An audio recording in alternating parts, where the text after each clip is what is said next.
Hello दोस्तों, कैसे हैं आप लोग। आई होप आप बहुत ही अच्छे होंगे। मैं हूं करण भट्ट और आज हम लोग डिस्कस करने वाले हैं हमारे प्रेसिडेंट ऑफ इंडिया का पार्ट नंबर 2, जो सबसे मोस्ट इम्पोर्टेंट माना जाता है प्रेसिडेंट के चैप्टर में, और वो है emergency related power of president. ठीक है। अब हमारे इंडिया में हमारा जो प्रेसिडेंट है उनको इमरजेंसी रिलेटेड कुछ पावर्स दी गई है। तो पावर्स के बारे में डिस्कस करने से पहले हम लोग ये डिस्कस करेंगे कि कौन से टाइप की इमरजेंसीज इंडिया में होती है। इंडिया में basically there are 3 type of emergencies. ठीक है, मतलब 3 तरीकों से इमरजेंसी यानी कि आपातकाल लगाया जा सकता है इंडिया में। वो कौन से 3 तरीके हैं? सबसे पहला इमरजेंसी, कॉन्स्टिट्यूशनल इमरजेंसी, और तीसरा है फाइनेंशियल इमरजेंसी। इन 3 वे में हम लोग इमरजेंसी लगा सकते हैं, मतलब कि प्रेसिडेंट हमारे इमरजेंसी लगा सकते हैं। सबसे पहला है सिक्योरिटी रिलेटेड इमरजेंसी। ये security related emergency further bifurcation 2 type में होता है कि एक्सटर्नल इमरजेंसी और internal emergency. Security related 2 types of emergency हम लगा सकते हैं, एक्सटर्नल इमरजेंसी और इंटरनल इमरजेंसी। सबसे पहले जब प्रेसिडेंट को ऐसा लगे कि भाई हमारे इंडिया पे वॉर हो सकता है, या तो फिर एक्सटर्नल एग्रेशन यानी कि किसी बाह्य ताकत का हमारे इंडिया के कोई भी एक भूमि भाग पर, लैंड के पार्ट पर एक्सटर्नल एग्रेशन आपको हो सकता है, या तो फिर आर्म्ड रिबेलियन। ठीक है, मतलब कि इंडिया के अंदर अंदर ही आर्म्ड रिबेलियन यानी कि सशस्त्र विद्रोह, यानी कि रिबेलियन विद्रोह हो सकता है विथ आर्म्स। ठीक है, ऐसा अगर प्रेसिडेंट को लगता है तो प्रेसिडेंट जो है वो नेशनल इमरजेंसी या तो सिक्योरिटी रिलेटेड इमरजेंसी लगा सकते हैं। ऐसा फ्यूचर में, सॉरी, पास्ट में कभी हुआ है गाइस? ऐसा आपको क्वेश्चन होगा तो डेफिनेटली पास्ट में 2 बार ऐसा हुआ है। जब हमारे 1962 में इंडिया की चाइना के साथ वॉर हुई थी, तब एक्सटर्नल एग्रेशन और वॉर के अकॉर्डिंगली सिक्योरिटी पर्पस के साथ इमरजेंसी लगाई गई थी 1962 में। और जो 1975 की इमरजेंसी थी, जिसे हम लोग एक black chapter of the Indian history कहते हैं, 1975, जिसे लगाया गया था इंदिरा गांधी द्वारा। तो ये जो 1975 की इमरजेंसी थी वो इंटरनल इमरजेंसी थी, और वो आर्म्ड रिबेलियन के कंसेप्ट के ऊपर लगाई गई थी। और इंदिरा गांधी को ऐसा लग रहा था कि अब इंडिया में 1975 में आर्म्ड रिबेलियन हो सकता है। ठीक है, एक्चुअली वो आर्म्ड रिबेलियन नहीं था, वो एक्चुअली उनका था इंटरनल जो एग्रेशन जो कहते हैं। ठीक है, जैसे एक्सटर्नल एग्रेशन है वैसे ही इंटरनल एग्रेशन। अब ये जो इंटरनल एग्रेशन है ना, वो बहुत ही वास्ट टर्म है, आप उसको डिफाइन नहीं कर सकते, क्योंकि कॉन्स्टिट्यूशन ने भी उसे डिफाइन नहीं किया कि इंटरनल एग्रेशन क्या होता है। ठीक है, जबकि आर्म्ड रेबेलियन एक पर्टिकुलर वर्ड है। आर्म्ड रेबेलियन यानी कि ऐसा विद्रोह जिसमें हथियारों का इस्तेमाल किया गया हो। ठीक है, तो ऐसा ये 1976 में आया ये वर्ड, उससे पहले इंटरनल एग्रेशन ही था। तो 1975 में जो था हमारा इंटरनल एग्रेशन के बेसिस पे इमरजेंसी लगाई गई थी, इंटरनल इमरजेंसी। 1962 में एक्सटर्नल और 1975 में इंटरनल इमरजेंसी। ठीक है गाइस, ये आपको याद रखना पड़ेगा। अब ये जो सिक्योरिटी रिलेटेड इमरजेंसी जब भी कभी लगती है, तो तब सेंटर और स्टेट के कुछ रिलेशंस है वो चेंजेस हो जाते हैं। जैसे कि जो पूरी टेरिटरी है इंडिया की, वो सिर्फ एक ही यूनिकैमरल लेजिस्लेचर, यूनिकैमरल सिस्टम में आ जाता है। ठीक है, हमें पता है कि बाई कैमरल सिस्टम है। सेंट्रल लेवल पे हमारा पार्लियामेंट है, लोकसभा राज्यसभा है, और स्टेट में हमारी जो विधानसभा विधान परिषद होती है वो हमें पता है। लेकिन जब ऐसा सिचुएशन आती है, जब इमरजेंसी होता है, सिक्योरिटी रिलेटेड इमरजेंसी होती है, ऐसे केसेस में there is only one country and that is India. वहाँ पे कोई गुजरात नहीं, कोई मध्य प्रदेश नहीं, कोई राजस्थान नहीं, कोई सिक्किम नहीं। ठीक है, सारे लोग सिर्फ एक ही इंडिया को रिप्रेजेंट करते हैं। और अगर वॉर होती है तो इंडिया की यूनिकैमरल सिस्टम इंडिया में लग जाएगी। ठीक है, तब जो है सेंटर और स्टेट के रिलेशंस में थोड़े चेंजेस आ जाएंगे। इवन सर्टेन फंडामेंटल राइट्स जो है वो भी सस्पेंड हो जाएंगे। ठीक है, साथ ही साथ जो हमारे प्रेसिडेंट ऑफ इंडिया को अगर ऐसा लगे कि भाई अब ठीक है, अब सिचुएशन अंडर कंट्रोल आ गई है, तो प्रेसिडेंट जो है वो इमरजेंसी को रिवोक भी कर सकते हैं और उसे ख़त्म भी कर सकते हैं। ठीक है, अगर सिचुएशन पर प्रेसिडेंट को ऐसा लगता है कि भाई अब सब कुछ अंडर कंट्रोल है, अब सब कुछ माहौल शांत है, तो प्रेसिडेंट जो है हमारे वो हमारी ये जो सिक्योरिटी रिलेटेड इमरजेंसी है वो ख़त्म कर सकते हैं। ठीक है, तो ये थी हमारी सिक्योरिटी रिलेटेड इमरजेंसी। अब आती है कॉन्स्टिट्यूशनल इमरजेंसी, मोस्ट इंपॉर्टेंट हम इसे कह सकते हैं। प्रेसिडेंट को गवर्नर जब रिपोर्ट भेजता है कि भाई अब हमारे स्टेट में जो कॉन्स्टिट्यूशनल मशीनरी है वो अच्छे से काम नहीं कर पा रही, कॉन्स्टिट्यूशन के प्रोविजंस के हिसाब से काम नहीं कर पा रही है, तब जाके हमारे प्रेसिडेंट विथ अ डिक्लेरेशन एक कॉन्स्टिट्यूशनल इमरजेंसी स्टेट में लगा सकते हैं, जिसे हम लोग प्रेसिडेंट रूल भी कहते हैं। ठीक है।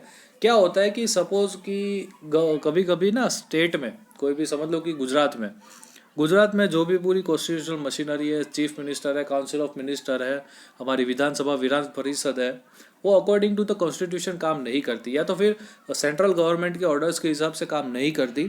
तो ऐसे में गवर्नर जो होता है, वो गवर्नर रिपोर्ट भेजता है प्रेसिडेंट को कि भाई गुजरात में जो है वो कॉन्स्टिट्यूशनल मशीनरी ठीक से काम नहीं करी, according to the constitutional provisions के हिसाब से काम नहीं कर पा रही, तो मैं आपको रिक्वेस्ट करता हूँ कि आप स्टेट को अपने हाथों में ले लें। तो प्रेसिडेंट जो है वो अपने जो भी हाथों के अंदर इस स्टेट को ले लेगा, और उसे हम लोग कहेंगे कि प्रेसिडेंट रूल। अब से उस स्टेट में प्रेसिडेंट का रूल माना जाएगा, तब से सीएम वीएम कोई नहीं, सिर्फ एक प्रेसिडेंट रूल ही उसके ऊपर, यानी कि प्रेसिडेंट के डायरेक्ट रूल के अंडर वो स्टेट चला जाता है। ठीक है। अब जब कॉन्स्टिट्यूशनल इमरजेंसी लगती है तब कौन सी इफेक्ट होती है? तो सबसे पहले एडमिनिस्ट्रेशन ऑफ द स्टेट जो है वो सेंट्रल गवर्नमेंट के पास चला जाता है। ठीक है। मतलब स्टेट को कैसे चलाना, क्यों चलाना, किस वे में ले जाना, वो अब सेंट्रल गवर्नमेंट के पास लग जाएगा।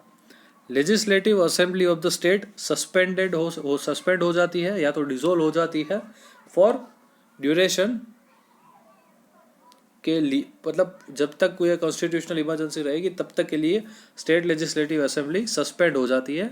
यहाँ पे गाइस याद रखना, सस्पेंड हो रही है, डिसॉल्व नहीं हो रही। ठीक है। मतलब वो ख़त्म नहीं हो जाएगी, वो ख़त्म हो सकती है लेकिन अगर प्रेसिडेंट चाहे तो, लेकिन ज़्यादातर केसेस में इसे सस्पेंड किया जाता है। ठीक है। उसके बाद governor of the state administer the state as a representative of a central government. ठीक है। यहाँ पे प्रेसिडेंट डायरेक्टली, अगर गुजरात में इमरजेंसी लगती है तो प्रेसिडेंट डायरेक्टली गुजरात नहीं आ जाएंगे गुजरात को चलाने के लिए। यहाँ पे उनके जो भी हमारे गवर्नर होंगे, जैसे कि अभी हमारे आचार्य देवव्रत जो कि गुजरात के गवर्नर है, वो अगर समझ लो कि इमरजेंसी लग जाती है तो वो Acharya Devvrat central government president के थ्रू जो है हमारा पूरा गुजरात स्टेट का कार्यभार चलाएंगे। ठीक है। उसके बाद चौथा पॉइंट है कि during this period he can frame law for the state on the subject of state list and can also approve the budget of the state. मतलब कि ऐसे केसेस में सेंट्रल गवर्नमेंट या तो प्रेसिडेंट जो है वो स्टेट लिस्ट के जो भी सारे सब्जेक्ट है कि जिसके ऊपर स्टेट असेंबली जो हमारी रूल लॉ बना सकती है, स्टेट असेंबली लॉ बना सकती है, ऐसे का नियम, ऐसे जो भी सारे सब्जेक्ट्स हैं उनके ऊपर प्रेसिडेंट भी ऐसे केसेस में, कॉन्स्टिट्यूशनल इमरजेंसी के केसेस में जो लॉ है वो बना सकते हैं। और साथ ही साथ जो बजट होता है स्टेट का वो भी सेंट्रल गवर्नमेंट अप्रूव कर सकती है। ठीक है। अच्छा, अब ये जब कॉन्स्टिट्यूशनल इमरजेंसी को लगानी हो, मतलब उसे जब इन्फोर्स करना हो, तब उसे हाउस ऑफ पार्लियामेंट के समक्ष रखना पड़ता है कि भाई हमें इस स्टेट में कॉन्स्टिट्यूशनल इमरजेंसी लगानी है। और अगर ये जो कॉन्स्टिट्यूशनल इमरजेंसी जो है वो 2 मंथ में और 2 मंथ प्लस 6 मंथ, 2 मंथ में प्लस ज़्यादा से ज़्यादा 6 मंथ पे क्या होनी चाहिए, डिसाइड हो जानी चाहिए कि हमें ये यहाँ पे लगानी है कि नहीं लगानी। ठीक है। विद इन 2 मंथ ये डिसाइड हो जाना चाहिए कि भाई हमें इस स्टेट में इमरजेंसी लगवानी है कि नहीं लगवानी है। ठीक है। If it is permitted it shall remain in force for 6 month. मतलब समझ लो कि पार्लियामेंट ने डिसाइड कर लिया कि ठीक है हम लोग गुजरात में क्या करेंगे, इमरजेंसी लगा देंगे, तो ऐसी इमरजेंसी जो है वो ज़्यादा से ज़्यादा 6 मंथ्स के लिए इन्फोर्स होनी चाहिए। मतलब 6 महीने के लिए लग सकती है, 6 महीने के बाद भी अगर ज़रूरत पड़ती है तो वापस पार्लियामेंट डिसाइड करेगी कि लगानी है कि नहीं लगानी। ठीक है। फर्स्ट टाइम में पार्लियामेंट को ये डिसाइड करना है कि 2 महीने के अंदर अंदर स्टेट में हमें इमरजेंसी लगानी है कि नहीं लगानी। और अगर पार्लियामेंट कह देती है कि ठीक है हम लोग लगा देंगे, तो पार्लियामेंट ज़्यादा से ज़्यादा 6 महीनों तक प्रेसिडेंट का रूल लगा सकती है। ठीक है। ये हो गई हमारी कॉन्स्टिट्यूशनल इमरजेंसी। तीसरी आती है फिनेंशियल इमरजेंसी। अगर प्रेसिडेंट को ऐसा लगता है कि कोई भी एक पर्टिकुलर पार्ट में, इंडिया के कोई भी पर्टिकुलर एक पार्ट में फिनेंशियल इंस्टेबिलिटी है, ठीक है, और जो क्रेडिट जो है इंडिया की वो थ्रेटन्ड है, तो ऐसे केसेस में प्रेसिडेंट जो है फिनेंशियल इमरजेंसी डिक्लेयर कर सकता है। ये फिनेंशियल इमरजेंसी और ये फिनेंशियल इंस्टेबिलिटी और क्रेडिट की जो खतरा है इंडिया का, उसे कहीं पे भी डिफाइन नहीं किया गया हमारे कॉन्स्टिट्यूशन में कि भाई हम लोग किसे फिनेंशियल इंस्टेबिलिटी कहेंगे, फिनेंशियल क्रेडिट खतरे में है, थ्रेटन्ड है, ऐसा कब किसे कहेंगे, ऐसा कहीं पे भी हमारे कॉन्स्टिट्यूशन में नहीं क्लियरिफाई किया गया। ठीक है। ड्यूरिंग दिस इमरजेंसी यानी कि फिनेंशियल इमरजेंसी में सेंट्रल गवर्नमेंट जो है वो स्टेट गवर्नमेंट के फिनेंशियल ट्रांजैक्शंस के लिए भी ऑर्डर लगा सकती है। ठीक है। साथ ही साथ salary and allowance of government, quasi government employees of the state and also judges of the Supreme Court and High Courts can be reduced। ठीक है। मतलब कि जब भी अगर फिनेंशियल इमरजेंसी लगेगी तो जो भी सेंट्रल गवर्नमेंट के एम्प्लॉयज़ हैं, फिर क्वासी गवर्नमेंट के एम्प्लॉयज़, मतलब जहाँ पे भी गवर्नमेंट ऑर्गेनाइजेशन है ऐसे ऑर्गेनाइजेशन के एम्प्लॉयज़, उसके बाद हमारे जजेस of supreme court and high courts जो है उन लोगों की सैलरीज और अलाउंसेस कम कर सकते हैं या तो बिल्कुल बंद कर सकते हैं। ठीक है। ऐसा सिर्फ फिनेंशियल इमरजेंसी में ही हो सकता है गाइज, ये आपको याद रखना पड़ेगा। अदर इमरजेंसीज में ऐसा पैसों की कटौती नहीं होती। ठीक है। एक चीज़ सबसे खास बात कि आज तक इंडिया में कभी भी फिनेंशियल इमरजेंसी नहीं लगाई गई। ठीक है। ये आप लोगों को याद करना पड़ेगा। आज तक इंडिया में कभी भी फिनेंशियल इमरजेंसी नहीं लगाई गई। आपको ये एमसीक्यू में आ सकता है, वन लाइनर में आ सकता है कि भाई इंडिया में कितनी बार फिनेंशियल इमरजेंसी लगाई गई है। गाइस भूलिएगा मत, एक भी बार इंडिया में फिनेंशियल इमरजेंसी नहीं लगाई गई है। ठीक है। तो ये तीनों कुछ पावर्स थे प्रेसिडेंट के, हमारे security related emergency, constitutional related emergency और हमारी फिनेंशियल इमरजेंसी के बारे में। ठीक है। अब बात करते हैं हम लोग self discretionary power of president की, मतलब कि विवेकाधीन शक्तियाँ, प्रेसिडेंट की विवेकाधीन शक्तियाँ के बारे में हम लोग बात करते हैं। ठीक है। विवेकाधीन शक्तियाँ यानी कि ऐसी शक्तियाँ, ऐसे पावर जिसमें प्रेसिडेंट जो चाहे वो कर सकते हैं। ठीक है। ऐसे केसेस में सबसे पहला पॉइंट है कि president holds the discretionary power to decide to which party or to which leader of the consolation the invitation is to be given to form the government when any party has not acquired clear majority in the house of people। अब हमें पता है कि house of people यानी कि लोकसभा में सरकार बनाने के लिए हमें प्योर मेजोरिटी चाहिए होती है। लेकिन सपोज कि कोई बार किसी भी पार्टी को प्योर मेजोरिटी नहीं मिल रही, तो ऐसे केसेस में ये क्वेश्चन उठता है कि प्राइम मिनिस्टर कौन बनेगा, क्योंकि हमें पता है कि जिसके पास मेजोरिटी होती है उसी पार्टी का लीडर प्राइम मिनिस्टर बनता है। जैसे कि अभी बीजेपी के पास मेजोरिटी है लोकसभा में, तो उसका लीडर है नरेंद्र मोदी और वो है प्राइम मिनिस्टर। लेकिन अगर समझ लो कि बीजेपी के पास भी मेजोरिटी नहीं है, कांग्रेस के पास मेजोरिटी नहीं है, दूसरी पार्टियों के पास मेजोरिटी नहीं है, तो प्राइम मिनिस्टर बनेगा कौन? तो ऐसे में प्रेसिडेंट ये डिसाइड करता है कि किसे प्राइम मिनिस्टर बनाना। ठीक है। ये उसका डिस्क्रिशनरी पावर है और वो उस प्राइम मिनिस्टर को कह सकता है कि भाई तेरे पास मेजोरिटी है, ये प्रूव कर। ठीक है। लेकिन वो दूसरी बात है, किसे ये मौका देना, किसे मेजोरिटी प्रूव करने का मौका देना, ये प्रेसिडेंट का डिस्क्रिशनरी पावर है। ठीक है। उसके बाद आता है in any circumstances after so many attempts if it seems that no government can be form then he may come to the conclusion that present house of the people has failed to represent the people, then he may declare the house of people dissolved। ठीक है। अब president समझ लो कि किसी एक बंदे को कहता है कि तू मेजोरिटी प्रूव कर अपनी, ठीक है, लोकसभा में, और वो प्रूव कर लेता है तो वो प्राइम मिनिस्टर बन जाएगा, सरकार बन जाएगी। लेकिन सपोज वो मेजोरिटी प्रूव नहीं कर पा रहा, वो पर्टिकुलर बंदा प्राइम मिनिस्टरशिप की मेजोरिटी नहीं अप्रूव कर पा रहा है, जो प्रूव नहीं कर पा रहा है, तो ऐसे केसेस में जो है ये प्रेसिडेंट ये चीज़ कर देगा कि जो भी लोकसभा नई बनी है उसे डिसॉल्व कर देगा, नए इलेक्शंस होंगे, नई मेजोरिटी आएगी, नई सरकार बनेगी। ठीक है। तो ये भी प्रेसिडेंट का डिस्क्रिशनरी पावर है। ये दो डिस्क्रिशनरी पावर है गाइस, आपको याद रखने होंगे हमारे प्रेसिडेंट के। अगर पूछे जाते हैं आपको 1 मार्कर और 2 मार्कर में, तो आपको ये लिखना पड़ेगा। उसके बाद आता है position of the president of India, मतलब कि प्रेसिडेंट ऑफ इंडिया की पोजीशन क्या है। ठीक है। इंडिया में प्रेसिडेंट को बहुत सारी पावर्स दे रखी है। आप लोगों ने देखा होगा कि हम लोगों ने जो भी legislative power, executive power, emergency related power हम लोगों ने देखी थी। ठीक है। तो ऐसा माना जाता है कि भाई इतने सारे पावर्स होने के बावजूद वो डिक्टेटर भी तो बन सकता है। ठीक है। वो तानाशाह भी तो बन सकता है कि वो जैसा चाहे वैसा ही इंडिया में हो सकता है। ठीक है। तो बहुत सारे डिस्प्यूट्स है, बहुत सारे इश्यूज है कि भाई ऐसा भी तो हो सकता है कि प्रेसिडेंट के पास इतनी सारी पावर हो तो वो अपने आप को डिक्टेटर समझे।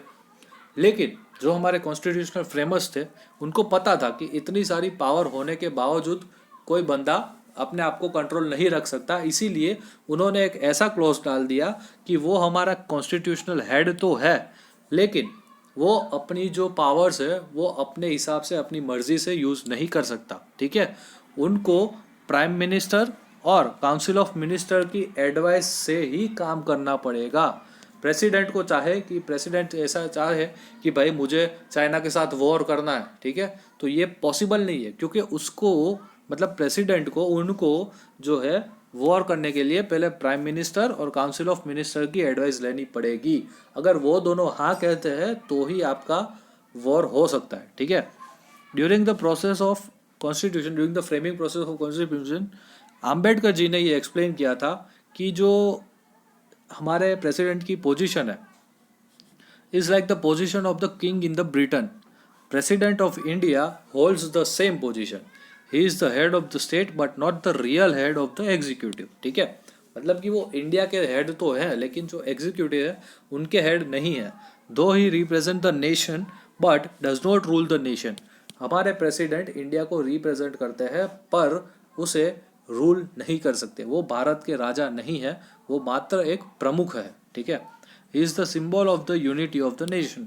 हमारे जो प्रेसिडेंट है वो हमारे इंडिया की यूनिटी के सिंबल है, वो हमारे राजा नहीं है, वो हमारे प्रमुख है। ठीक है, तो there is a difference between raja and pramukh. राजा जैसा चाहे वैसा कर सकता है, प्रमुख जैसा चाहे वैसा नहीं कर सकता। उसे अपने सेक्रेटरी, अपने जो भी सारे मेंबर्स हैं उनके हिसाब से ही, उनकी एडवाइस से ही काम करना होता है।